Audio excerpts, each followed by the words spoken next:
Qui s'attendait pas à ce match-là, un vilain match comme ça? Je me suis fait tellement chier en première mi-temps parce que on savait tous qu'il y aurait un contraste entre le match d'hier et le match d'aujourd'hui. Hier, c'était le high level. C'était le high level là où les médias même qualifient le match en tant que match du siècle. Match du siècle, c'est pas moi qui le dis. C'est les marques qui le disent. Des gros médias, match du siècle, match de l'année. Donc c'était sûr d'avance que le match d'aujourd'hui là, on n'aurait pas vécu les mêmes émotions. C'était sûr et certain, à 100%. Et ce qui est drôle dans tout ça, c'est de voir à quel point dans chaque demi-finale, les deux équipes qui s'affrontent, eh ben, ils ont à peu près le même style de jeu. Hier, le Paris Saint-Germain et le Bayern Munich, c'est à peu près la même idéologie. Ils mettent tout sur l'attaque. Et aujourd'hui, c'était tout le contraire, l'opposé. Le haram ball. Hein? Tout sur la défense. C'était sûr que le match allait être éclaté. Pour vous dire, à la mi-temps, il y en avait un qui faisait son sandwich. Voilà. Il y en a un qui a ramené ses condiments pour faire un sandwich. Tellement le match, il n'y avait rien à voir. Les deux buts du match aujourd'hui, c'est sur deux pénaltys. Car moi, il y avait même un troisième pénalty pour vous dire, pour venir séparer les deux. Troisième pénalty, mais heureusement que l'arbitre a annulé le pénalty parce qu'il n'y avait pas pénalty. Vous vous rendez compte? 3 pénaltys dans le match pour les séparer. Tellement il n'y avait aucun qui voulait jouer. Il n'y en avait aucun. Je trouve même qu'on a eu de la chance qu'il y ait eu des pénaltys parce que ce match-là, normalement, même pénalty, on n'aurait pas eu.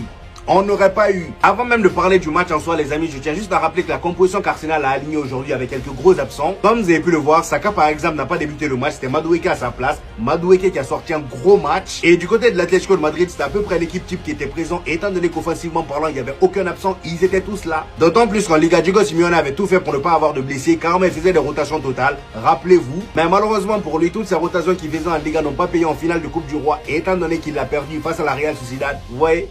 Et aujourd'hui même, il a failli perdre. Heureusement pour lui, hein, parce que le deuxième penalty là, si ça avait été validé, c'était terminé pour eux.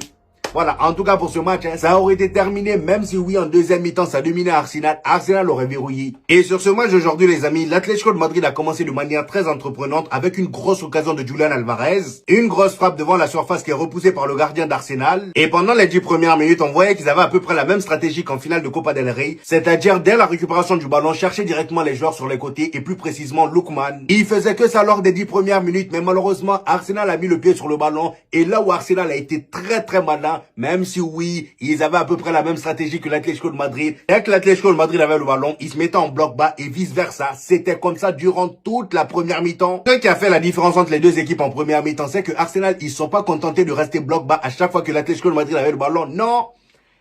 Ils le faisaient seulement quand l'Atlético de Madrid était déjà dans leur camp. Sinon, quand l'Atlético de Madrid récupérait le ballon dans leur propre camp, ils restaient haut. Voilà, pour les mettre la pression. Il restait haut pour les mettre la pression, histoire de les empêcher de sortir, raison pour laquelle en première mi-temps, on a vu une équipe de l'Atlético de Madrid qui galérait à ressortir. Il galérait à ressortir et pourtant c'est même pas comme si Arsenal avait sorti un football vraiment incroyable, non. Il jouait de manière